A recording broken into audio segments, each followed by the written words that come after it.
Aku menemukan sebotol pelumas di dalam tas suamiku dan diam-diam memasukkan lem super ke dalamnya.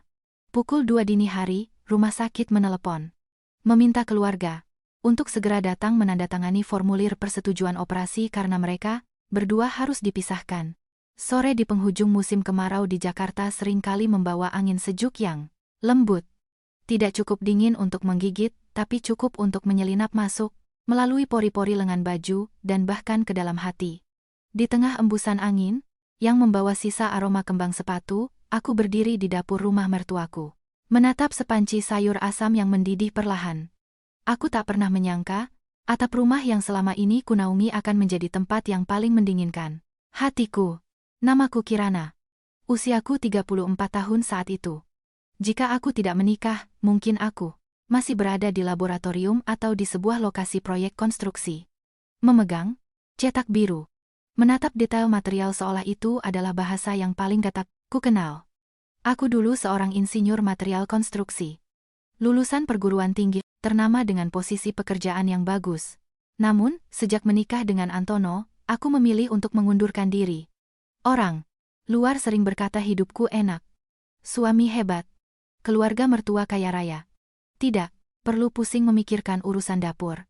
Hanya orang yang tinggal di dalam rumah yang tahu, terkadang yang disebut hidup enak adalah saat kau dipajang dalam bingkai yang pas, lalu diperintahkan untuk hidup tanpa pernah keluar dari bingkai itu. Rumah mertuaku terletak di sebuah gang yang cukup lebar, mobil bisa masuk sampai ke depan pintu.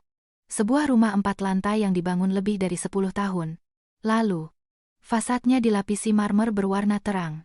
Di dalam rumah, selalu tercium aroma pembersih lantai dan dupa dari altar sembahyang di lantai 1. Ibu mertuaku, Mama Elena, adalah seorang wanita yang sangat menjunjung tinggi tata krama.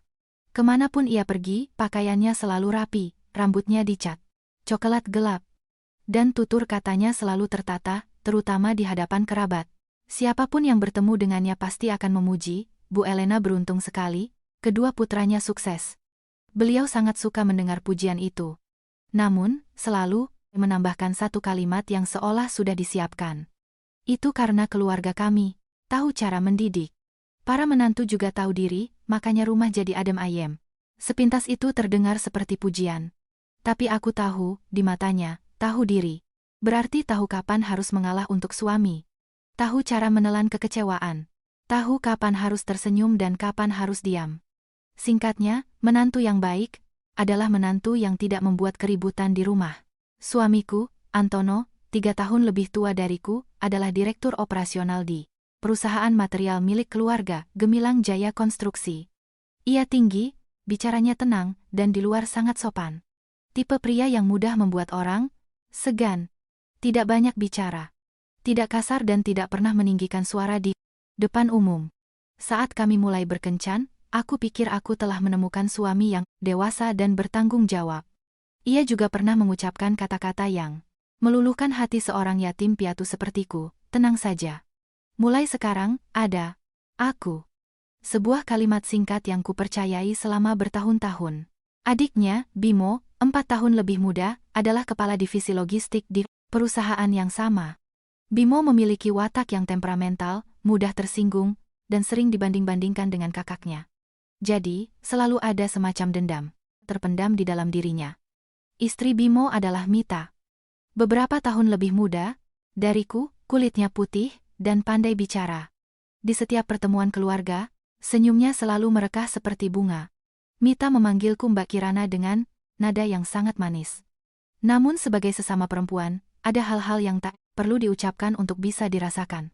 Setiap kali ibu mertua memujiku di depan orang lain, aku bisa melihat kerutan dahi yang sekilas di wajah Mita sebelum keceriaannya kembali. Malam itu, seperti biasa, seluruh keluarga makan malam bersama. Aku menyajikan hidangan di meja. Rendang sapi, sayur asam, lumpia Semarang, dan tentu saja, sambal terasi favorit Mama Elena. Setelah duduk, beliau memandang sekeliling meja dan mengangguk-angguk. Kirana ini memang telaten. Kehebatan seorang perempuan di rumah itu ya dari dapurnya. Mita tersenyum sambil mengambil sepotong daging untuk suaminya. Mama ini masih saja memuji Mbak Kirana, aku sudah hafal. Mama Elena menatap Mita dengan senyum tipis. Pujian yang benar itu harus didengar. Kamu juga harus belajar dari kakak iparmu. Jangan terlalu banyak drama. Suasana di meja makan menjadi sedikit canggung. Mita meletakkan sendoknya. Tersenyum, tapi matanya tidak. Iya. Ma. Mita kan masih muda. Masih harus banyak belajar. Dahi Bimo berkerut. Ma, makan saja. Tidak usah banyak bicara. Mama Elena menatap putra bungsunya. Apa mama salah bicara? Kalau ada yang salah, ya harus diperbaiki. Rumah ini bukan pasar. Aku diam-diam menambahkan sayuran ke mangkuk mertuaku. Peran sebagai menantu, sulung di rumah ini terkadang seperti menjadi bantal. Siapapun yang menabrak akan merasa empuk. Tapi tak ada yang bertanya apakah bantal itu sudah kempes atau robek. Antono, yang duduk di sebelahku, sejak awal hingga akhir makan hanya sedikit bicara. Ia makan dengan perlahan. Sesekali melirik ponselnya yang tergeletak, terbalik di samping tangannya. Aku bertanya, Mas Antono, mau tambah nasi? Iya. Hanya menjawab singkat. Cukup. Kata-kata yang ringan dan tidak ada yang salah. Namun di antara suami istri, terkadang bukan kata-kata kasar yang menyakitkan, melainkan sikap acuh tak acuh itulah yang membuat hati terasa hampa. Dulu ia tidak seperti ini. Ia akan bercerita tentang masalah perusahaan. Bertanya, warna cat ruang tamu ini cocok tidak? Bahkan datang ke dapur hanya untuk membantuku membersihkan sayuran sambil tertawa, insinyur sepertimu, sekarang cuma membersihkan kangkung, sayang sekali, tapi sekarang, iya, melewatiku seperti melewati sebuah perabotan yang sudah biasa dilihat, masih ada, masih dipakai setiap hari, tapi tidak lagi diperhatikan. Selesai makan, aku berdiri untuk membereskan meja. Mama Elena naik ke kamarnya untuk menonton sinetron. Bimo keluar ke halaman untuk merokok, sementara Mita duduk sambil merapikan rambutnya di depan layar ponselnya yang gelap. Aku membawa tumpukan piring ke dapur. Air mengalir deras dari keran. Saat aku menoleh, aku melihat Antono sudah berdiri di balkon lantai 1, sedang berbicara di telepon. Ia bicara sangat pelan, nyaris berbisik, membelakangi rumah. Satu tangan di saku celana dan tangan lainnya memegang erat ponsel di telinga. Aku tidak bisa mendengar jelas siapa di seberang sana. Tapi aku bisa melihat dari gestur bahunya sebuah kelembutan yang sudah lama tidak ia tunjukkan padaku. Orang bilang wanita itu sensitif. Menurutku bukan sensitif. Tapi karena kami hidup dengan mengamati, satu helaan napas yang berbeda, satu sesi makan malam, yang lebih terburu-buru, satu lirikan mata yang menghindar. Semua bisa berbicara. Aku berdiri diam di dekat pintu dapur. Tanganku masih basah. Angin sore meniup koridor, membuat punggungku merinding.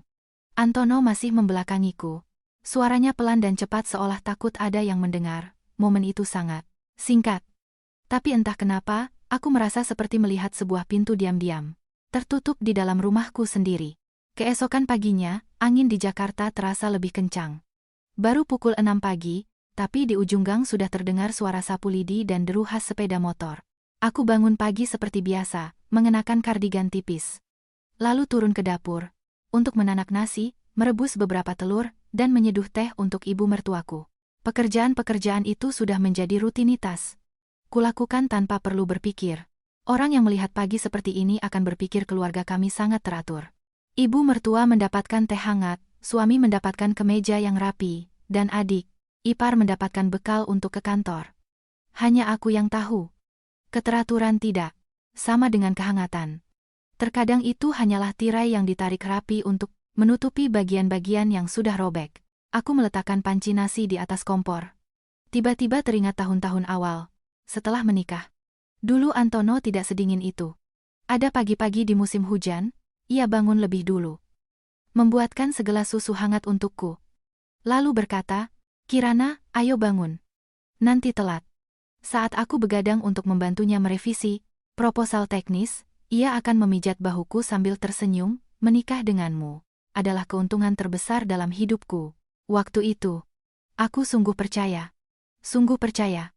Sampai ia berkata bahwa perusahaan keluarga sedang dalam tahap ekspansi dan butuh seseorang di rumah untuk mengurus segalanya agar ia bisa fokus di luar. Aku mengangguk tanpa banyak berpikir.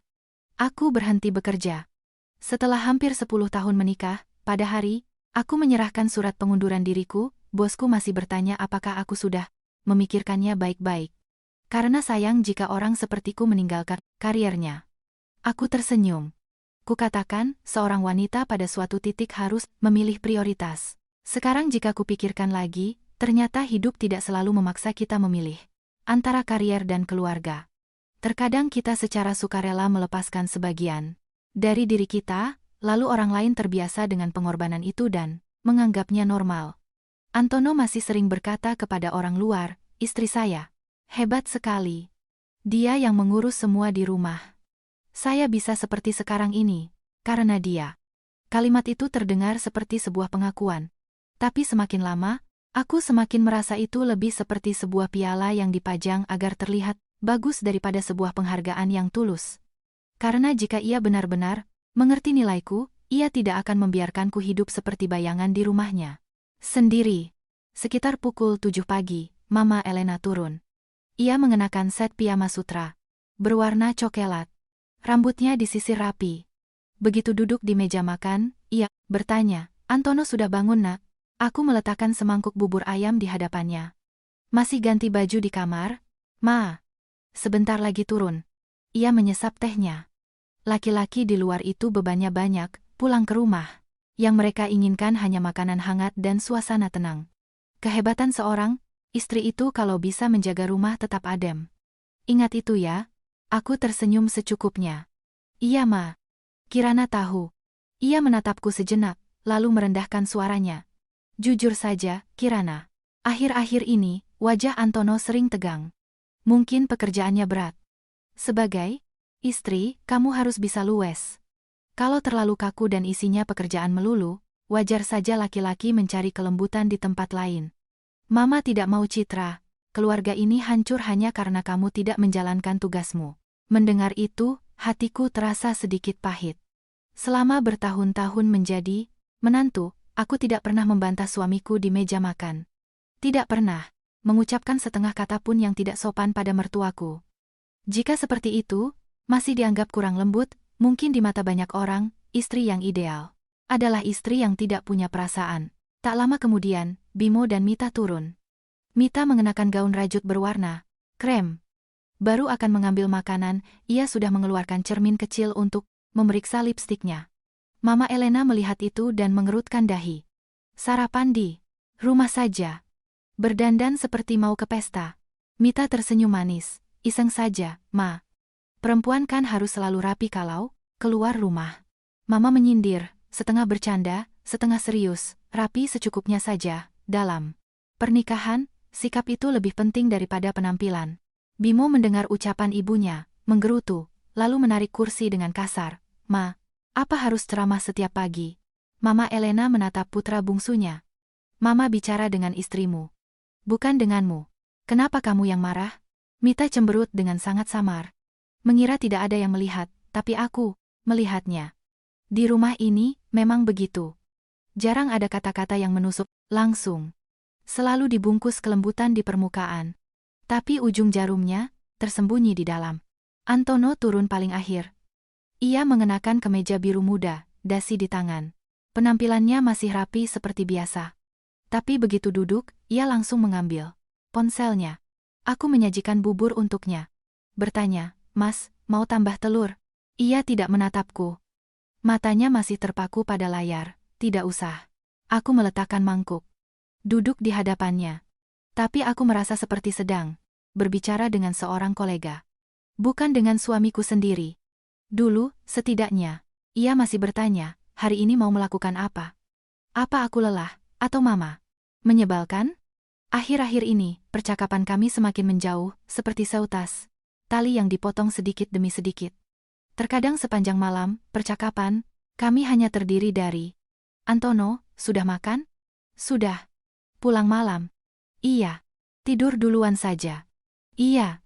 Orang bilang pernikahan adalah kutukan seumur hidup, tapi ada pernikahan yang hancur bukan karena kekerasan atau perselingkuhan yang terang-terangan, melainkan karena keheningan yang diam-diam merusak segalanya.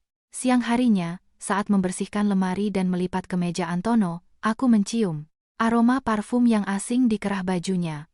Bukan aroma yang menyengat atau murahan, melainkan wangi yang lembut dan elegan.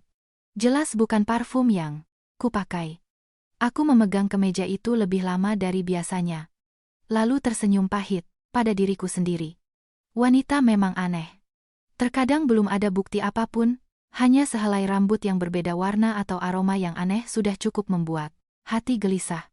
Sore harinya, aku pergi ke pasar untuk membeli ikan gabus dan beberapa ikat sayuran. Berniat memasak sayur asam ikan untuk makan malam. Saat sedang memilih sayuran, ponselku berdering. Mama Elena menelepon, mengingatkanku untuk pulang lebih awal karena ada kerabat yang akan datang malam itu. Aku bergegas pulang, dan langsung sibuk di dapur. Pekerjaan tak henti-hentinya. Mencuci sayuran, membumbui ikan, mengelap meja, mengisi teko dengan air. Kesibukan seperti itu membantuku untuk tidak terlalu banyak berpikir. Tapi setiap kali berhenti, sejenak, pikiranku kembali pada hal-hal yang tidak menenangkan. Malam itu, kerabat datang hanya sebentar. Antono bersikap sangat baik, bicaranya sopan. Menuangkan minuman untuk paman dan bibi.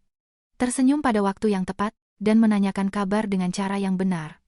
Melihat suamiku seperti itu, siapa yang akan percaya bahwa di antara kami ada sebuah dinding tak kasat mata yang semakin menebal setiap hari. Pria terbaik terkadang bukan yang paling banyak menghasilkan uang, melainkan yang paling pandai membuat dunia percaya bahwa ia adalah orang baik. Malam harinya, aku masuk ke kamar lebih awal. Di luar jendela, angin meniup, barisan bugenvil. Suaranya berdesir. Aku duduk di depan cermin, melepas jepit rambut dan menatap diriku di cermin. Usia 34 tahun. Wajahku belum tua. Hanya sedikit lelah dan tidak bersemangat. Tiba-tiba aku berpikir, sejak kapan aku berhenti berharap? Berharap suamiku melihatku sebagai seorang wanita. Lebih malam, Antono masuk ke kamar. Begitu masuk, ia meletakkan ponselnya di meja. Lalu pergi mandi. Saat ia meletakkan ponselnya, layarnya sempat menyala. Sejenak. Aku hanya melihat sekilas sebuah notifikasi pesan, tanpa nama lengkap. Hanya satu huruf dan beberapa angka. Isinya singkat, besok seperti biasa ya. Belum sempat aku melihat lebih dalam, ia sudah keluar sambil mengeringkan rambut, dengan handuk. Melihatku duduk di sana, ia mengambil ponselnya. Dengan sangat cepat seolah terlalu wajar. Gerakan wajar yang sering dilatih itulah yang justru menimbulkan rasa sakit. Aku bertanya, mencoba menjaga suara tetap normal. Siapa yang kirim pesan malam-malam, Mas? Ia menarik selimut dan berbaring di sisi ranjang. Orang gudang. Tanya soal pengiriman besok. Tidur saja, jangan banyak pikiran. Aku mematikan lampu. Berbaring di sebelahnya. Jarak kami hanya selebar lengan. Tapi aku merasa sejauh ujung gang. Ia tidur membelakangiku. Napasnya pelan dan teratur. Sementara aku, mataku terbuka menatap kegelapan. Bertanya-tanya sampai, kapan seorang wanita harus diam sebelum ia berhak untuk percaya pada perasaannya sendiri. Di dalam kamar ini, selimut kami masih sama. Ranjang masih cukup untuk berdua. Tapi tiba-tiba aku merasa seperti berbaring di samping musim dingin yang datang lebih awal dari cuaca di luar. Keesokan paginya, aku tidak menyinggung soal pesan semalam.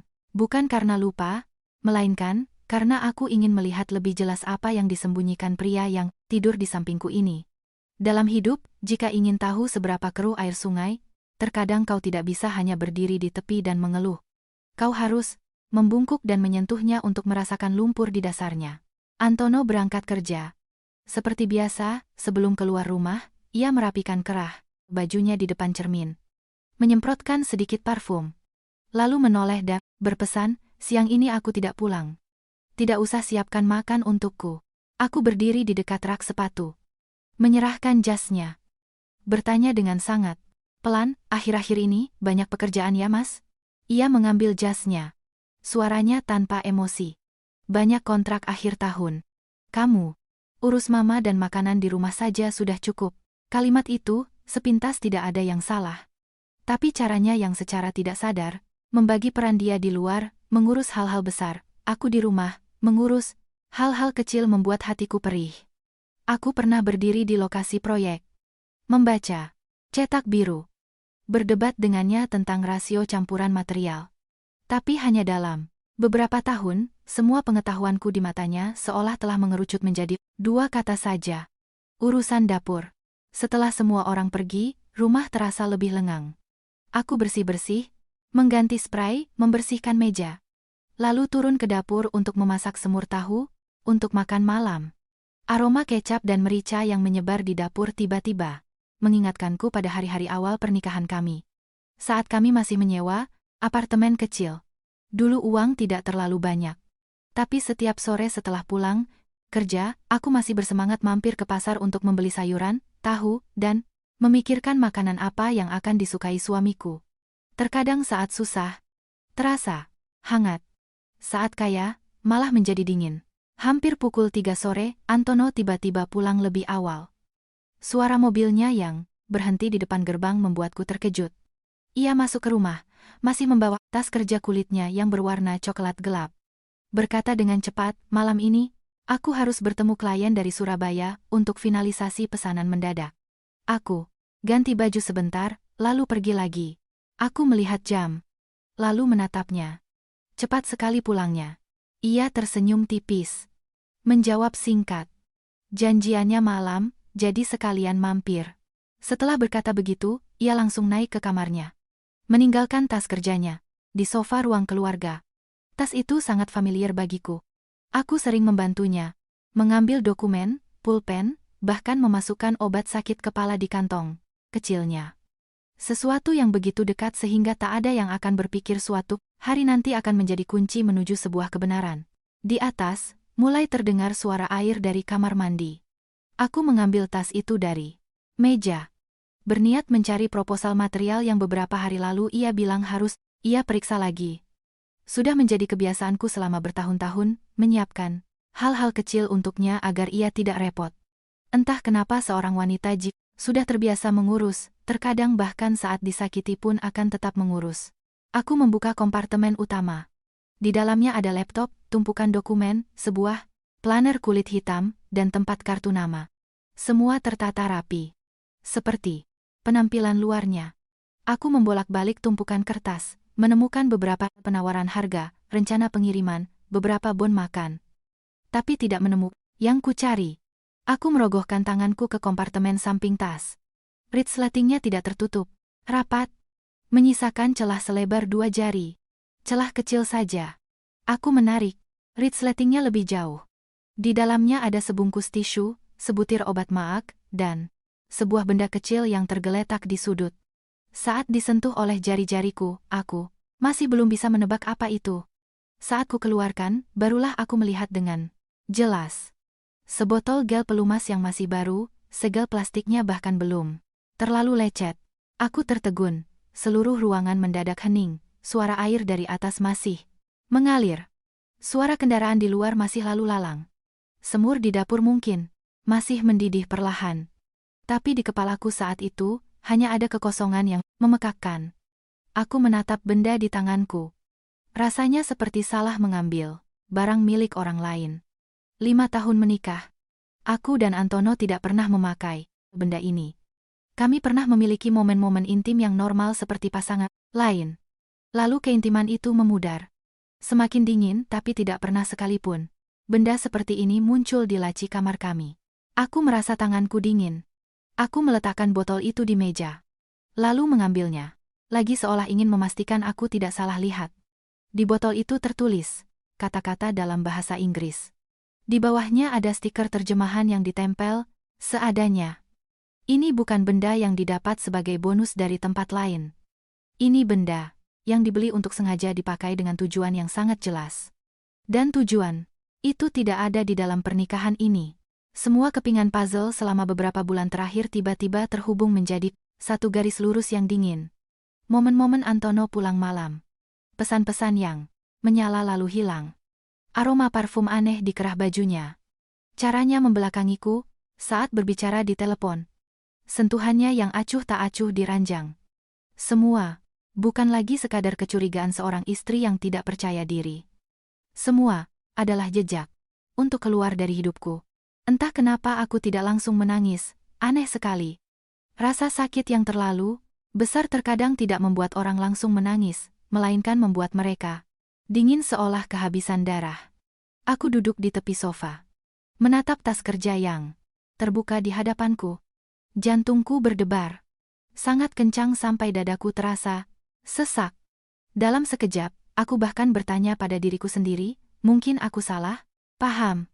Mungkin ini barang titipan orang lain. Mungkin. Tapi belum selesai aku menipu diriku sendiri, aku sudah merasa diriku konyol. Seorang pria menyembunyikan benda ini di kompartemen samping tas yang selalu ia bawa dan membiarkannya sedikit terbuka. Itu bukan karena tidak sengaja, melainkan karena ia sudah begitu terbiasa dengan kepercayaanku sehingga ia tidak lagi berhati-hati. Benar sekali. Perempuan terkadang kalah bukan karena bodoh, melainkan karena terlalu cinta sehingga membutakan mata mereka. Di atas, terdengar suara pintu kamar mandi dibuka. Aku tersentak. Buru-buru aku mengembalikan botol itu ke tempatnya semula, di sudut yang sama. Lalu menutup kembali resletingnya seperti sedia kala. Tanganku gemetar sehingga aku harus berpegangan pada tepi meja untuk bisa berdiri. Baru saja aku selesai menutup tas, Antono sudah turun. Ia sudah mengenakan kemeja abu-abu gelap. Rambutnya masih sedikit basah. Aroma krim cukur tercium samar. Ia menatapku yang berdiri di dekat meja seolah tak terjadi apa-apa. Kamu cari apa di tasku? Aku menoleh. Berusaha menjaga wajah tetap normal. Mencari proposal harga yang kemarin Mas bilang, Mas. Ia berjalan ke arah tas, mengambilnya. Tidak usah. Malam ini aku bertemu langsung dengannya. Bisa tanya langsung. Aku mengangkat kepalaku dan menatapnya. Saat itu, untuk pertama kalinya dalam hidupku, aku merasa seperti sedang berdiri di hadapan seorang pria yang familiar, tapi asing. Wajahnya, suaranya, posturnya, semua masih sama. Hanya kepercayaan di dalam diriku yang telah runtuh ke dalam sumur tak berdasar. Aku mengangguk. Baiklah, Mas. Berangkatlah. Ia menatapku sejenak. Mungkin karena merasa suaraku sedikit serak. Tapi kemudian, ia hanya mengambil tasnya dan berjalan ke arah tangga. Meninggalkan aroma parfum yang bersih dan menyakitkan di punggungku. Aku berdiri sendirian di tengah ruang keluarga. Sinar matahari sore menembus jendela, menciptakan bayangan panjang. Kaki meja di lantai, di luar, terdengar suara anak-anak di gang memanggil teman-temannya. Sebuah sore yang sangat normal bagi kota ini. Bagi orang-orang. Hanya di dalam diriku saja, ada sesuatu yang baru saja hancur. Tak ada yang mendengar, tapi cukup untuk membuat seluruh dunia yang selama ini kujaga menjadi miring. Antono mengambil jam tangannya di atas sementara, aku masih berdiri terpaku di tengah ruang keluarga. Aku tidak begitu mendengar apakah ia membuka laci, menyemprotkan parfum lagi, atau mengganti sepatu. Telingaku saat itu seperti tersumbat kapas tebal. Di depan mataku, hanya terbayang botol kecil yang tersimpan rapi di dalam tasnya. Sebuah konfirmasi tanpa kata. Aku berjalan ke dapur, setengah sadar, bersandar di dekat wastafel.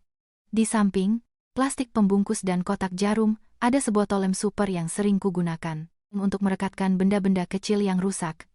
Biasanya, itu adalah benda yang sangat sepele. Tapi hari itu, entah kenapa mataku tertuju ke sana, aku mengambil botol lem itu. Aku merasa tanganku dingin. Di dalam kepalaku ada dua suara yang berperang. Satu suara berkata, kembalikan. Jangan berbuat bodoh. Suara lainnya berteriak, pahit dan penuh amarah, dia membawa benda itu untuk bersenang-senang dengan wanita lain. Sementara kamu masih berdiri di sini. Memasak, menyeduh teh, dan merapikan ranjang seperti boneka. Ada saat-saat di mana martabat seorang wanita diinjak-injak. Rasa sakitnya melebihi rasa cinta. Aku kembali ke ruang keluarga. Membuka lagi kompartemen samping tas itu. Begitu resletingnya terbuka, jantungku berdebar kencang, seperti genderang perang. Aku mengambil botol gel itu. Membuka tutupnya. Jari-jariku gemetar. Sehingga aku hampir menjatuhkan keduanya. Lalu seperti didorong oleh gelombang panas dan dingin yang bersamaan, aku meneteskan beberapa tetes lem ke dalam botol. Lalu mengocoknya perlahan.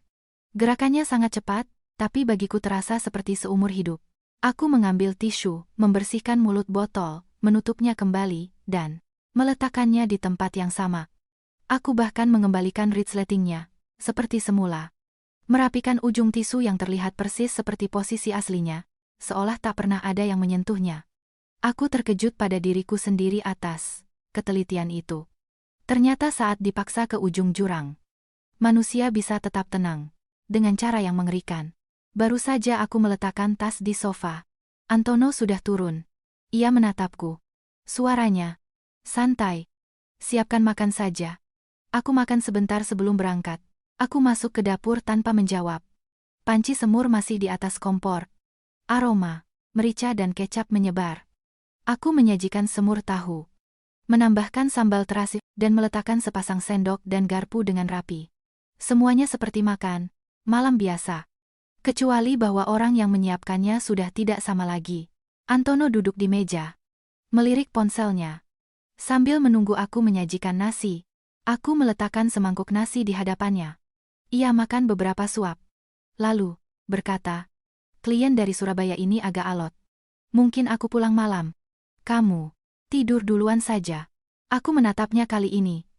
Lebih lama dari biasanya. Bukan tatapan curiga. Bukan, juga tatapan memohon. Hanya sebuah tatapan yang cukup dalam untuk membuatku merasakan betapa jauhnya pria di hadapanku ini. Mungkin karena itu, Antono berhenti makan sejenak. Lalu bertanya, kenapa menatapku seperti itu? Aku tersenyum pahit. Tidak apa-apa. Hanya berpikir bahwa orang yang benar-benar sibuk selalu punya alasan. Dahinya berkerut tapi ia tidak bertanya lagi. Pria terkadang aneh. Mereka pandai bersembunyi tapi lambat menyadari bahwa orang lain sudah melihat mereka di balik topeng mereka. Antono menunduk dan melanjutkan makan. Wajahnya masih tenang. Jam tangan di pergelangan tangannya berkilau. Kemejanya masih bersih dan rapi. Siapapun yang melihat pasti akan berpikir ini adalah seorang suami teladan. Baru saja makan malam di rumah. Lalu bergegas pergi bekerja. Benar sekali di dunia ini. Tidak ada yang lebih mengerikan. Selain orang jahat yang pandai memakai baju orang baik. Selesai makan, ia berdiri. Mengambil tisu untuk mengelap mulutnya. Lalu, mengambil tasnya sebelum keluar pintu. Ia bahkan masih menoleh dan berkata, seperti biasa, kunci pintu baik-baik, ya. Aku menjawab, iya. Pintu tertutup sangat pelan di belakangnya. Tapi di telingaku, suara itu seberat batu. Rumah mendadak terasa sangat luas. Mama Elena sudah naik ke kamarnya untuk menonton TV. Bimo belum pulang. Mita mengirim pesan di grup chat keluarga bahwa malam ini ia akan menginap di rumah temannya. Aku duduk sendirian di ruang keluarga. Dengung kulkas. Suara kendaraan di luar yang sesekali lewat. Suara detak jam dinding terdengar begitu jelas hingga menyiksa. Semua suara normal di malam hari tiba-tiba menjadi sebuah siksaan. Aku mengambil ponsel. Lalu meletakkannya kembali entah berapa kali. Terkadang, aku ingin menelepon Antono saat itu juga. Memakinya. Menanyakan siapa wanita itu. Terkadang aku ingin keluar rumah, mengikutinya, menangkap basah agar tak ada lagi cara untuk bersembunyi. Tapi kemudian aku hanya duduk diam. Bukan karena aku memaafkan, melainkan karena di dalam hatiku ada perasaan yang sangat aneh, campuran antara kepuasan yang bengkok dan kecemasan yang memuakkan. Sudah lewat pukul 9 malam. Aku sempat meneleponnya sekali. Telepon berdering sangat lama. Dan tidak diangkat. Aku mengirim pesan singkat. Pekerjaanmu sudah selesai. Pesan terkirim, tapi tidak ada balasan. Sampai pukul 11 malam. Aku naik ke kamar. Lalu turun lagi. Menyeduh segelas air hangat. Lalu tidak meminumnya. Menyalakan TV lalu mematikannya. Seluruh tubuhku seperti terbakar dari dalam, tapi kaki dan tanganku dingin. Hampir pukul 2 pagi, saat jalanan sudah sunyi senyap, ponselku berdering. Nomor tidak dikenal. Saat kuangkat, di seberang sana terdengar suara seorang wanita yang tergesa-gesa. Benar ini dengan keluarga Bapak Antono? Kami dari RS Harapan Keluarga. Beliau saat ini dalam penanganan darurat bersama seorang wanita lain dalam kondisi khusus. Bisakah ibu segera datang ke sini? Aku tertegun. Seluruh punggungku seperti disiram sember air es. Ponsel nyaris jatuh dari tanganku. Saat itu, aku sadar, malam ini tidak akan ada lagi jalan kembali seperti semula. Aku tidak ingat bagaimana aku mengenakan jaket, memakai sandal, dan mengambil tas. Semuanya terjadi begitu cepat hingga tidak bisa lagi ditata oleh pikiranku. Yang ku tahu, saat aku berlari keluar rumah, angin malam meniup wajahku dengan dingin.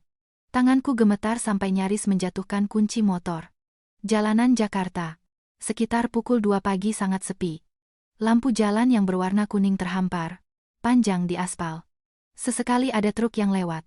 Aku memacu motor dengan kencang. Jantungku berdebar sangat kencang. Hatiku seperti diremas. Di dalam kepalaku, terus terngiang ucapan orang dari rumah sakit. Penanganan darurat bersama, seorang wanita lain dalam kondisi khusus. Hanya beberapa kata, tapi cukup untuk membuat semua dugaan burukku menjadi nyata. Aku tidak tahu mana yang lebih kutakutkan. Takut Antono benar-benar celaka, atau takut mengetahui siapa wanita itu.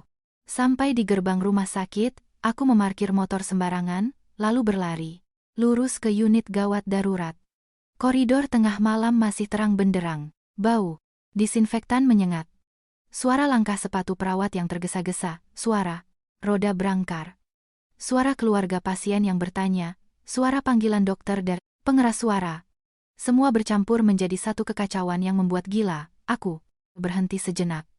Mataku mencari-cari arah dari papan penunjuk dan deretan kursi plastik yang dingin. Seorang perawat wanita lewat. Aku langsung menahannya. "Suster, saya mau tanya, di mana Bapak Antono? Saya keluarganya." Ia menatapku sejenak, lalu bertanya, "Keluarga Bapak Antono atau ibunya?" Aku menjawab cepat, "Saya istrinya." Mendengar itu, tatapan perawat itu sedikit berubah seolah dalam sekejap ia mengerti situasi canggung di hadapannya. Ia menunjuk ke ujung koridor, "Di ruang tindakan di ujung sana, Dok, sedang ditangani. Tunggu di luar saja." Aku berjalan dengan kaki lemas. Semakin dekat ke pintu ruangan itu, aku samar-samar mendengar bisikan. "Kasusnya sulit. Reaksinya parah." Lalu suara lain menjawab, "Sudah, jangan bicara di sini. Keluarga menunggu di luar." Aku berdiri diam, meremas tali tasku erat-erat. Kata kondisi khusus di telepon tadi, kini tanpa perlu dijelaskan pun aku mulai mengerti. Tepat saat itu, seorang perawat lain keluar sambil membawa setumpuk map. Kertas paling atas, sedikit bergeser, memperlihatkan beberapa baris teks yang dicetak tebal. Aku hanya melihat sekilas nama pasien yang bersama Antono, Mita. Napasku tercekat. Seluruh tubuhku kaku seperti terpaku di lantai. Selama beberapa detik, aku pikir aku salah lihat. Aku berkedip berulang kali, menatap map yang semakin menjauh. Tapi nama itu sudah terlanjur menancap di kepalaku. Mita, istri Bimo, adik iparku sendiri. Bukan wanita lain di luar, bukan sekretaris, bukan klien, bukan nama asing yang bisa kumaki habis-habisan, melainkan orang yang setiap hari memanggilku, Mbak Kirana dengan nada yang sangat manis. Hidup terkadang memberikan tamparan yang tidak bisa kita hindari. Aku mundur selangkah. Punggungku menabrak dinding yang dingin. Perasaan saat itu bukan lagi sekadar dikhianati. Aku merasa seperti ada yang membuang sampah di tengah ruang keluarga kami. Sangat rendah, sampai lidahku terasa keluh. Belum sempat aku menenangkan diri.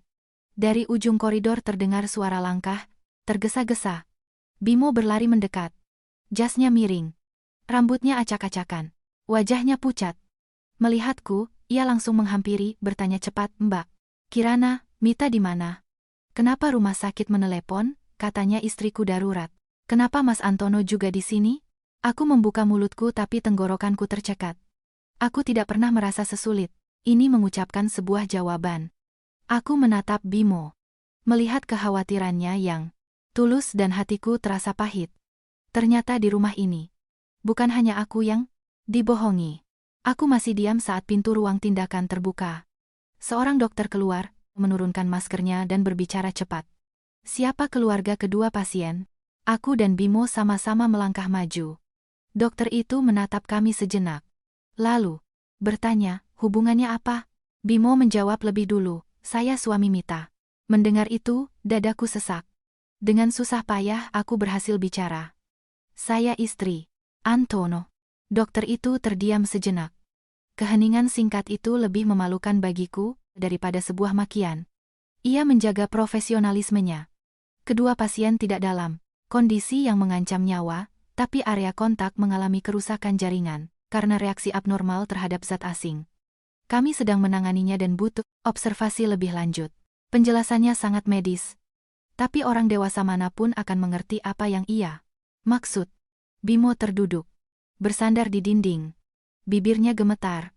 Matanya terbuka, lebar seolah tidak percaya dengan apa yang didengarnya. Sementara aku berdiri di sana. Kakiku seperti terpaku di lantai. Malam ini, ternyata botol gel di dalam tas itu tidak hanya dipakai untuk perselingkuhan biasa. Dipakai untuk perselingkuhan di dalam keluarga sendiri. Belum sampai 10 menit, Mama Elena datang. Ia mengenakan kardigan gelap yang dipakai terburu-buru, memakai sandal, rambutnya digulung asal, terengah-engah. Begitu datang, ia langsung bertanya, "Antono di mana? Dia kenapa? Ada apa?" Bimo menoleh. Mulutnya terbuka lalu tertutup lagi seolah tidak tahu harus mulai. "Dari mana?" Belum sempat aku bicara, dari dalam, seorang perawat mendorong brangkar pasien keluar. Yang terbaring di sana adalah Antono. Wajahnya pucat, matanya terpejam, rahangnya terkatup rapat, dahinya basah oleh keringat. Dari melihatnya saja, kau tahu betapa besar rasa sakit yang ia rasakan. Di belakangnya, brangkar kedua. Mita terbaring miring. Rambutnya menempel di pipi, basah oleh air mata. Tepat saat itu, Bimo seolah kehilangan kendali. Ia melangkah maju. Suaranya serak. "Mita, kenapa kamu di sini?" "Sama Mas Antono." "Ada apa?" Mita membuka matanya, menatap suaminya, lalu menatapku. Wajahnya langsung berubah. Ia memalingkan muka, menghindari tatapanku. Tapi sebelum ia bisa diam, Bimo berteriak lebih keras. "Jawab!" Di tengah kekacauan itu, Mama Elena tiba-tiba menoleh padaku. Mungkin terlalu kaget, terlalu malu, atau mungkin karena di benaknya, menantu akan selalu menjadi pihak yang paling mudah disalahkan. Ia mengangkat tangannya dan menamparku dengan keras. "Sebagai istri, bagaimana bisa suamimu jadi seperti ini?" Suara tamparan itu terdengar kering di koridor yang terang. Aku mundur setengah langkah. Sebelah pipiku terasa panas seperti terbakar. Beberapa orang di sekitar menoleh. Aku memegang pipiku. Aku tidak bisa menangis. Rasa sakit di wajah hanya sebagian. Bagian yang lebih sakit adalah, di saat seluruh keluarganya dipermalukan di rumah sakit, ia tetap memilih untuk menyalahkanku lebih dulu. Aku menatap ibu mertuaku. Untuk pertama kalinya melihat dengan sangat jelas ke mana timbangan di rumah ini berpihak. Tepat saat itu, Mita tiba-tiba angkat bicara. Nadanya bergetar tapi cukup tajam untuk melukai orang lain. "Bukan cuma salahku. Kalau Mas Antono memang bahagia sama Mbak Kirana, tidak akan jadi begini." Kalimatnya seperti menyiram bensin ke api yang membara. Bimo berteriak dan berlari ke arah brangkar Antono. Mencengkeram kerah baju kakaknya sambil berteriak, "Kamu kakakku.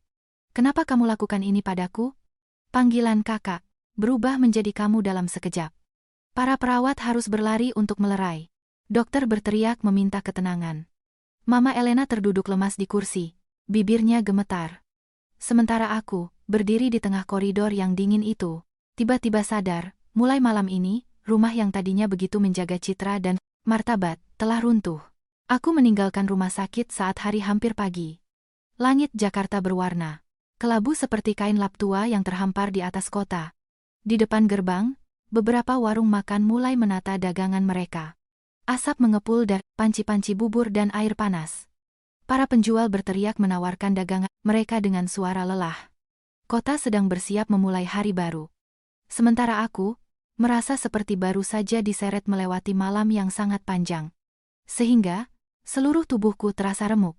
Sampai di rumah, aku tidak langsung naik ke kamar. Aku berjalan lurus ke dapur. Sisa makan malam tadi masih di atas meja, hanya ditutupi tudung saji. Semur tahu sudah dingin.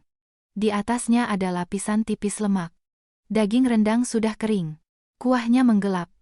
Kursi yang diduduki Antono masih sedikit miring. Persis seperti posisi saat ia berdiri semalam.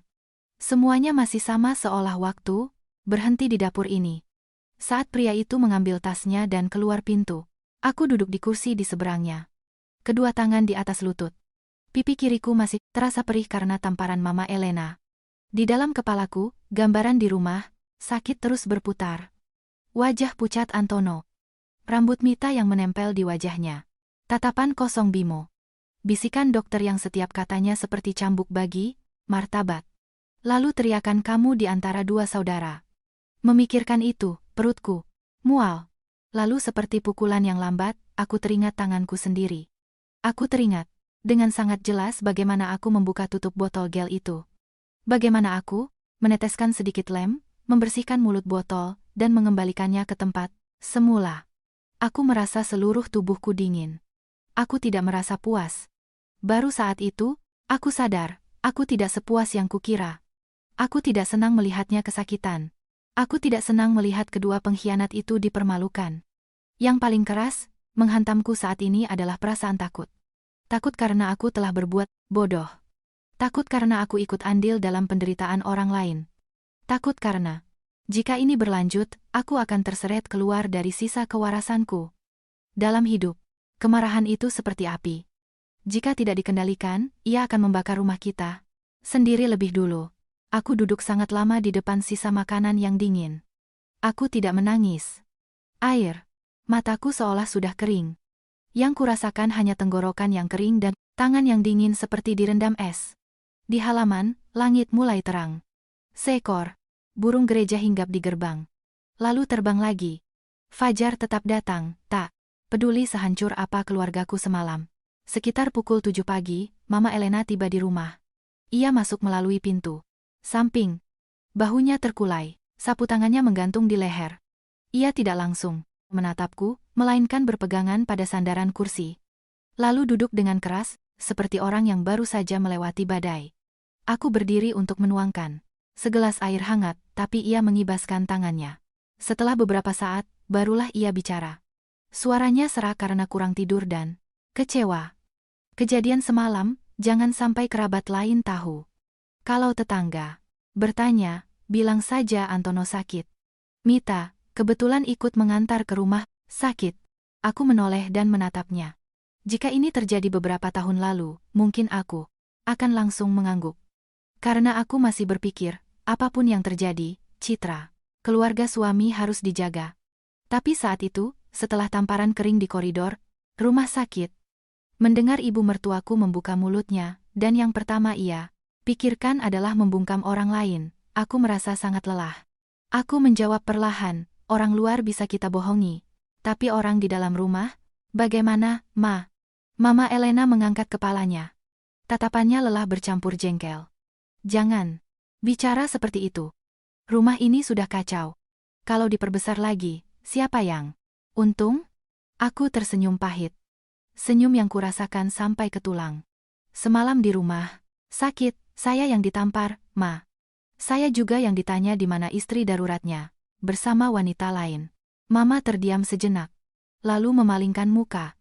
Iya, Mama panik saat itu. Tapi, seorang wanita memang hebat kalau bisa menjaga suaminya. Kamu ini kaku. Wajar. Kalau laki-laki bosan.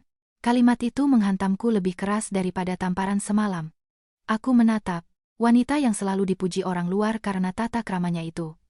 Dan untuk pertama kalinya melihat dengan jelas logika yang membesarkan ketidakadilan di rumah ini. Anaknya berselingkuh bahkan dengan istri adiknya sendiri, tapi yang pertama ia salahkan adalah menantunya. Karena menantunya kurang lembut, kurang pandai, kurang mampu menjaga suami. Sekitar pukul 9 pagi, Bimo pulang. Ia membuka pintu seolah merusak rumah orang lain. Matanya merah, bajunya kusut. Seluruh tubuhnya berbau alkohol, bercampur asap rokok. Melihatku di dapur, Bimo berhenti sejenak. Lalu duduk di hadapanku. Kami berdua diam sejenak, hanya suara hujan yang mengetuk jendela. Aku berdiri dan memberinya segelas air hangat. Bimo menatap gelas yang mengepul.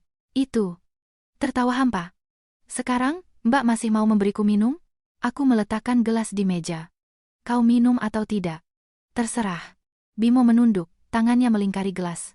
Aku kira Mbak akan membenciku seumur hidup. Aku duduk kembali, menatapnya lekat. Aku benci orang yang tahu tapi tetap melakukannya. Kamu? Aku belum tahu kamu jenis yang mana. Kalimat itu membuat Bimo mengangkat kepalanya. Matanya merah. Di bawahnya ada lingkaran hitam tebal. Seorang pria muda yang hancur begitu cepat sudah cukup untuk membayangkan betapa kacaunya pikirannya. Selama beberapa hari terakhir, Bimo menelan ludah.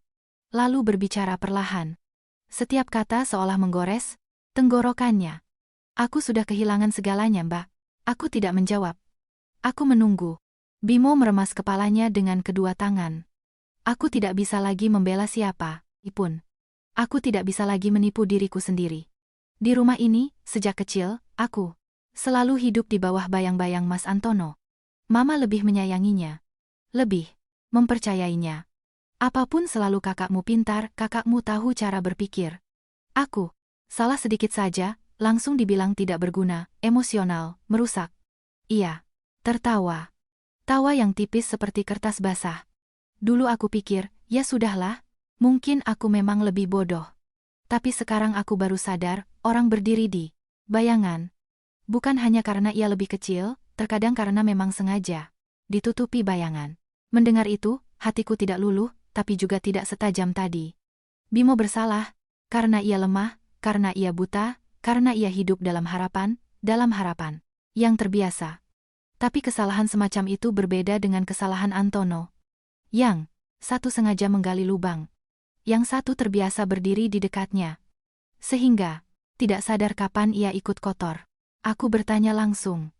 Apa yang kamu tahu? Bimo mengangkat kepalanya. Matanya berkedip cepat. Ada beberapa hal yang dulu aku tidak berani pikirkan.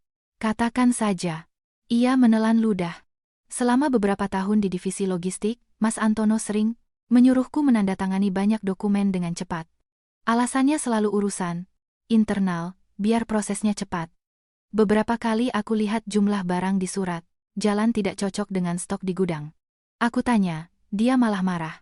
Urus saja bagianmu. Ya sudah. Aku tanda tangan. Bimo memukul meja dengan keras. Gelas air bergetar. Isinya tumpah. Aku bodoh sekali. Aku pikir, itu hanya ilusi untuk mempercantik laporan. Aku memotong. Ilusi. Sampai sejauh mana? Bimo menatapku, bibirnya sedikit bergetar. Lebih dari setahun lalu, aku tidak sengaja mendengar Mas Antono dan Sheila bertengkar di ruangannya. Mereka tidak tahu aku ada di gudang sebelah. Aku samar-samar mendengar kalimat dokumen. Batang jangan sampai bocor, lalu masalah lama. Sheila bilang, kalau begini, terus, semua bisa hancur. Mas Antono menjawab, katanya pada Sheila, urus saja angkanya. Apa yang sudah terkubur, biarkan tetap terkubur. Tanganku langsung dingin. Bimo melanjutkan. Suaranya merendah. Dulu, aku pikir, mungkin hanya ada masalah pajak di proyek lama. Aku tidak berani berpikir lebih dalam. Setelah kejadian di rumah sakit, setelah melihat Mbak datang ke kantor, melihat Mas Antono mulai panik, melihat Sheila diam-diam menghapus beberapa file di kantor, barulah aku sadar, ini bukan lagi urusan biasa. Menghapus file? Tanyaku cepat. Bimo mengangguk. 2 hari lalu. Aku kembali ke kantor untuk mengambil beberapa dokumen. Aku lewat ruang keuangan. Sudah hampir malam. Sheila masih di sana. Pintunya tidak tertutup rapat. Aku lihat dia menyalin data dari komputernya ke hard disk eksternal. Sambil berbicara di telepon, dia bilang, ini harus dibersihkan sebelum ada yang sampai ke sana. Mendengar itu, aku langsung diam. Setelah beberapa saat, dia keluar dan bahkan mengunci lemari arsip. Aku tertegun. Semua kepingan puzzle perlahan jatuh ke tempatnya. Antono mulai cemas. Sheila mulai membersihkan jejak. Dan Bimo akhirnya dipaksa untuk tidak lagi berpura-pura buta. Di luar, hujan masih deras. Di dalam dapur, hanya lampu kuning yang menerangi wajah pucat adik iparku, yang selama ini selalu mengangkat kepala dengan angkuh. Seorang adik yang dikalahkan oleh kakaknya. Untuk pertama kalinya, aku melihat Bimo begitu kecil. Aku bertanya, kenapa kamu mencariku? Bimo duduk tegak, suaranya serak tapi jelas, untuk mengatakan kebenaran, dan bertanya padamu, Mbak. Kalau sekarang aku katakan semuanya, apa masih ada gunanya? Aku menatapnya lama. Guna untuk apa? Menyelamatkanmu atau menyelamatkan nuranimu? Bimo tersenyum pahit. Mungkin tidak ada yang bisa diselamatkan. Tapi aku tidak mau ikut terkubur bersama mereka. Mendengar kalimat itu, hatiku sedikit tergerak, bukan kasihan. Tapi sadar bahwa, ia akhirnya tahu di mana ia harus merasa takut. Orang yang takut kehilangan martabat hanya akan menderita sesaat. Orang yang takut kehilangan nurani, punya kesempatan untuk berhenti. Aku mengambil ponsel. Menelepon Pak Ansori. Sudah malam.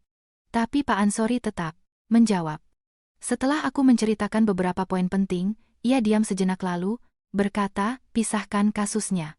Satu jalur, untuk pembatalan pernikahan berdasarkan perselingkuhan, pencemaran nama baik, dan kehancuran pernikahan. Satu jalur lagi, untuk penipuan finansial. Dokumen lama di Batang dan pertanggungjawaban terkait. Jangan biarkan semua emosi bercampur. Aku menyalakan pengeras suara. Pak Ansori bertanya lagi. Apakah Bimo berani memberikan kesaksian resmi? Bimo yang duduk di hadapanku mendengar setiap kata. Ia mengatupkan bibirnya. Lalu menjawab langsung ke telepon. Iya, saya berani. Pak Ansori berkata singkat, mulai sekarang, jangan tanda tangani apapun. Jangan sentuh apapun di kantor. Semua yang kamu ingat, tulis. Tanggal. Siapa yang bicara? Dokumen apa yang ditandatangani? Pertengkaran apa yang didengar? Semakin detail, semakin baik. Telepon ditutup. Dapur kembali hening. Hanya suara hujan. Aku mengambil sebuah buku catatan dan menyodorkan pulpen pada Bimo. Ia menatap buku catatan itu. Bibirnya bergerak selama beberapa detik. Lalu mengambilnya. Tangannya gemetar. Bukan karena mabuk, melainkan karena untuk pertama kalinya sejak ia berada di rumah ini, ia akan melakukan sesuatu yang berlawanan dengan kebiasaannya. Mengatakan kebenaran tentang kakaknya. Setelah menulis beberapa baris, Bimo berhenti. Mengangkat kepalanya dan menatapku. Tatapannya kabur tapi tidak lagi menghindar. Mbak Kirana. Aku menjawab. Ya. Ia menarik napas dalam. Suaranya bergetar tapi menguat di akhir kalimat. Aku sudah kehilangan segalanya. Sekarang aku hanya bisa jujur. Aku tidak menjawab. Hanya duduk dan menatapnya. Yang kembali menunduk untuk menulis. Di tengah suara hujan di luar dan bau kertas basah di dalam dapur yang dingin. Ada malam-malam di mana sebuah keluarga hancur bukan oleh teriakan, melainkan oleh suara pulpen di atas kertas. Saat orang-orang di dalamnya berhenti menutupi satu sama lain. Pertemuan itu diadakan pada suatu sore yang mendung di ruang rapat besar di lantai 3 Gemilang Jaya Konstruksi. Yang memprakarsai adalah Pak Santoso. Setelah dengan hati-hati memeriksa dokumen kepemilikan teknologi yang kuberikan, dan mendengar desas-desus tentang investigasi internal. Agenda resminya adalah tinjauan kinerja operasional dan mitigasi risiko. Tapi siapapun yang masuk ke ruangan hari itu tahu, ini adalah sesi pembongkaran. Yang hadir lengkap. Aku, Antono, Bimo, Mama Elena, Sheila, Pak Santoso, 2 pemegang saham besar lainnya, dan Pak Ansori sebagai pengacaraku. Ketegangan, begitu pekat hingga suara kursi bergeser terdengar seperti goresan di telinga. Antono datang lebih awal, duduk di ujung meja seperti biasa. Kemeja putih, dasi, gelap. Wajahnya masih tenang seolah seorang pemimpin. Laptopnya terbuka. Riasannya sempurna. Matanya dingin dan jernih. Mama Elena duduk sedikit di belakang. Bibirnya terkatup rapat. Memegang tasnya seolah itu adalah harapan terakhirnya. Bimo duduk di seberang kakaknya. Matanya merah. Rahangnya terkatup, rapat. Sejak masuk hingga duduk, ia tidak menatap siapapun. Pak Santoso memulai. Suaranya berat dan singkat. Hari ini, kita bicara jujur. Siapapun yang berbelit-belit hanya akan mempersulit dirinya sendiri. Pak Ansori mengangguk. Meletakkan setumpuk dokumen tebal di tengah meja. Kita mulai berdasarkan kelompok bukti. Kelompok pertama, hubungan pribadi. Pak Ansori tidak berlama-lama berbicara, ia hanya membagikan salinan rekam medis dari rumah sakit malam itu.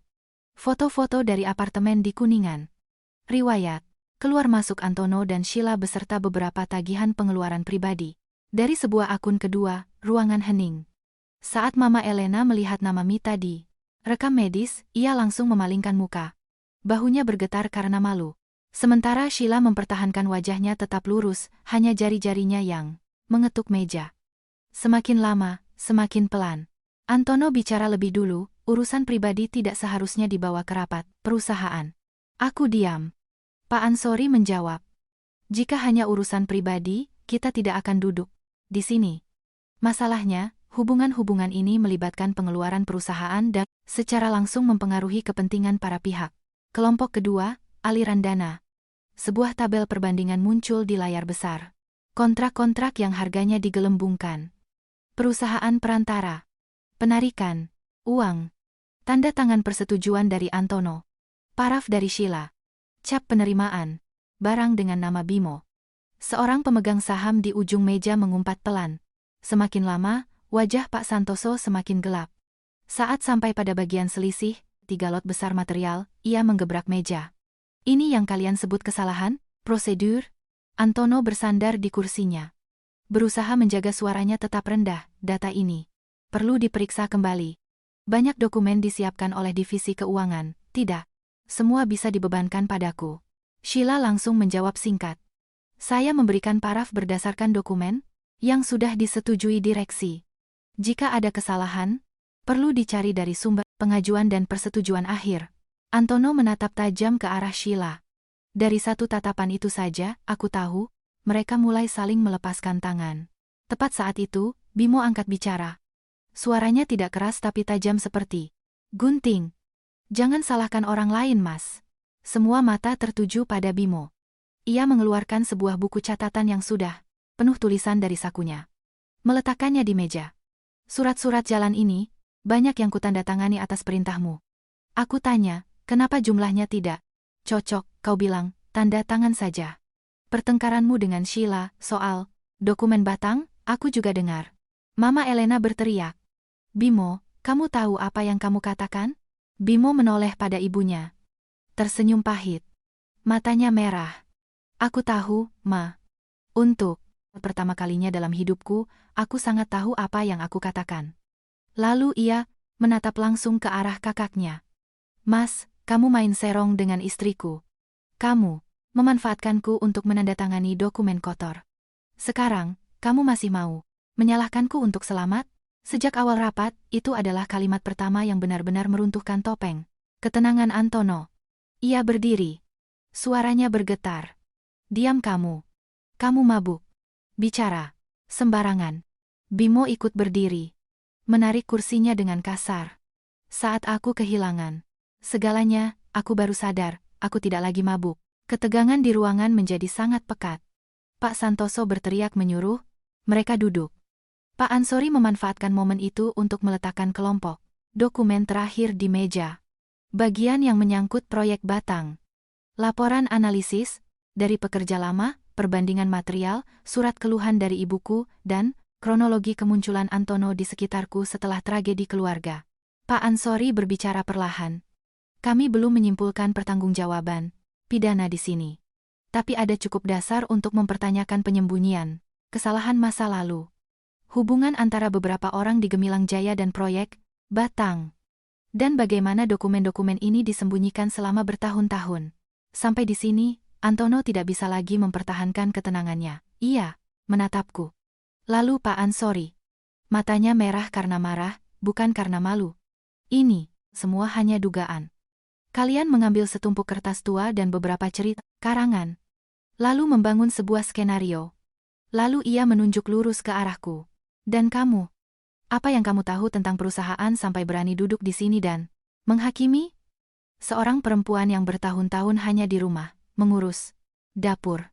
Mendengar beberapa kalimat, sudah merasa paling mengerti. Seluruh ruangan hening. Jika ini aku beberapa bulan lalu, mungkin kalimat itu akan menyakitiku sampai tenggorokanku tercekat. Tapi hari itu, anehnya, aku hanya merasa dingin. Aku berdiri, menarik tumpukan proposal teknis ke arahku, lalu menatap lurus ke arah Antono.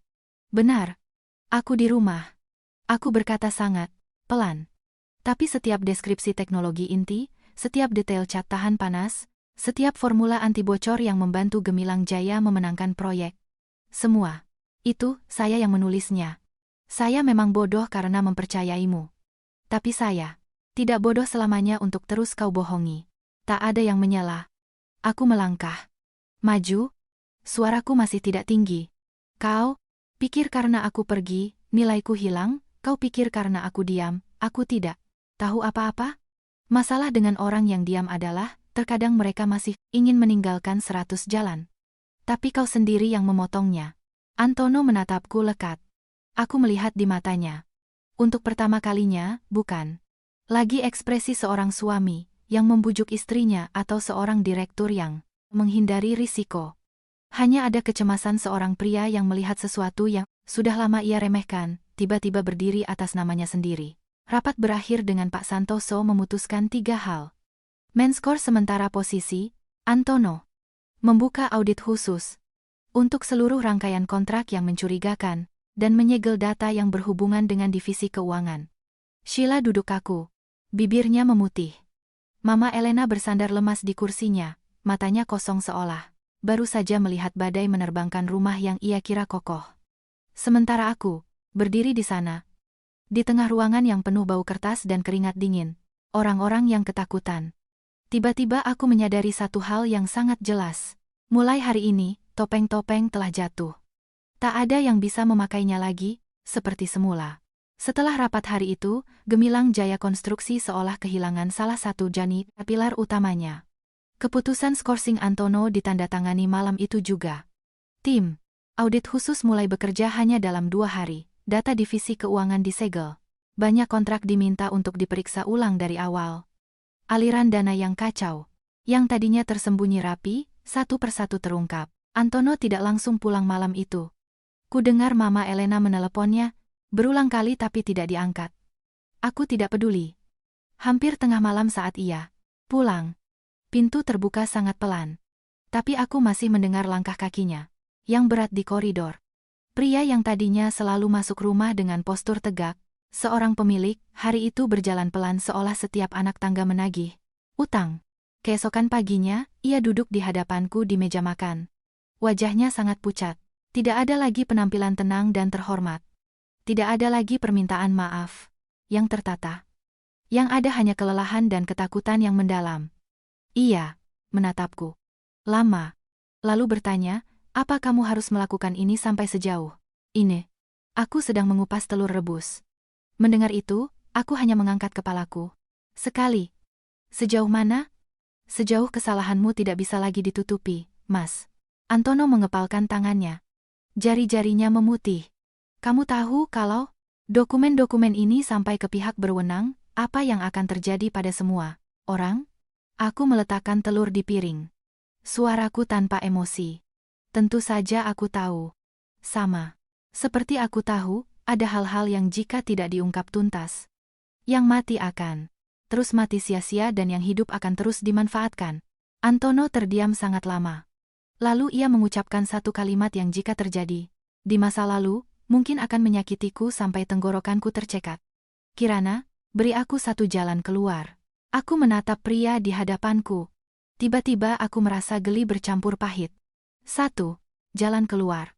Selama bertahun-tahun, ia membohongiku, memanfaatkan otakku, menyembunyikan uang, menyembunyikan wanita lain, dan bahkan menyembunyikan hubungan yang mengarah pada kematian orang tuaku.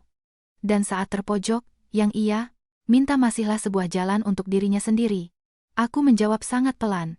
Jika sejak awal kau meninggalkan satu jalan yang tulus untukku, mungkin hari ini akan berbeda. Setelah berkata begitu, aku berdiri. Percakapan selesai di sana. Tanpa teriakan, tanpa pertengkaran. Tapi sangat dingin hingga aku tahu, semua di antara kami telah mati. Beberapa hari setelahnya, Pak Ansori mengajukan gugatan pembatalan pernikahan atas namaku. Alasan-alasannya jelas. Perkawinan yang tidak bisa diperbaiki lagi, perselingkuhan, dan pencemaran nama baik yang serius terhadap martabat dan kesehatan mental seorang istri. Bersamaan dengan itu, semua dokumen yang terkait dengan penipuan finansial dan proyek di Batang diserahkan kepada pihak berwenang. Aku tidak ikut langsung. Tapi saat Pak Ansori mengirim pesan singkat, selesai. Aku duduk sangat lama di balkon. Menatap fajar di awal musim kemarau, yang berkilauan di atap rumah tetangga dan merasa dadaku lebih ringan. Sheila langsung diamankan. Setelah tim audit menemukan kejanggalan yang lebih besar dari yang diduga. Wanita yang tadinya selalu duduk dengan punggung tegak, dan berbicara seolah tak ada yang bisa menodai ujung roknya, pada akhirnya harus menyelamatkan dirinya sendiri. Sementara Mita, ia seolah lenyap dari keluarga suami. Kabarnya ia tetap di rumah. Orang tuanya tidak berani lagi menunjukkan muka di hadapan kerabat. Harga sebuah perselingkuhan terkadang bukan beberapa makian, melainkan seumur hidup, dipandang dengan cara yang berbeda. Bimo adalah yang paling mengejutkanku. Setelah memilih menjadi saksi, ia perlahan berhenti minum. Tubuhnya kurus tapi matanya tidak lagi kabur seperti dulu. Suatu kali Bimo berdiri di depan pintu dapur. Ragu-ragu sangat lama. Baru kemudian bicara. Aku tidak berani minta maaf padamu, Mbak. Aku hanya mau bilang, mulai sekarang, apapun yang aku tahu, aku tidak akan sembunyikan lagi. Aku menatapnya. Lalu hanya menjawab. Hidup dengan benar mulai sekarang, lebih baik daripada permintaan maaf di mulut. Ia menunduk. Tidak membantah. Mama Elena benar-benar hancur. Wanita yang seumur hidupnya terbiasa memakai tata krama untuk menutupi martabatnya, pada akhirnya harus duduk dan melihat setiap anaknya hancur dengan cara yang paling memalukan. Suatu sore, ia memanggilku ke kamarnya.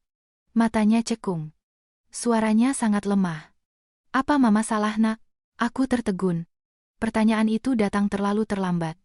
Tapi bukan berarti tidak menyakitkan. Aku menjawab. Ada kesalahan yang tidak terletak pada satu kalimat saja, Ma. Kesalahan itu ada saat mama terlalu mencintai satu orang. Sehingga, membiarkan yang lain terus berkorban. Mama Elena menangis. Untuk pertama kalinya, sejak aku menjadi menantunya, aku melihatnya menangis bukan karena apa kata orang, melainkan karena ia tidak bisa lagi menghindari kebenaran di dalam rumahnya sendiri. Seminggu setelahnya, aku kembali ke Batang. Kali ini, perjalananku terasa lebih ringan. Meskipun di tanganku masih banyak urusan yang belum selesai. Arka duduk, bersandar di tempat tidurnya. Tubuhnya masih kurus tapi wajahnya lebih segar. Melihatku, anak itu tersenyum. Matanya berbinar. Mbak datang lagi. Aku meletakkan sekantong buah, mengelus kepalanya. Iya, Mbak kan sudah janji.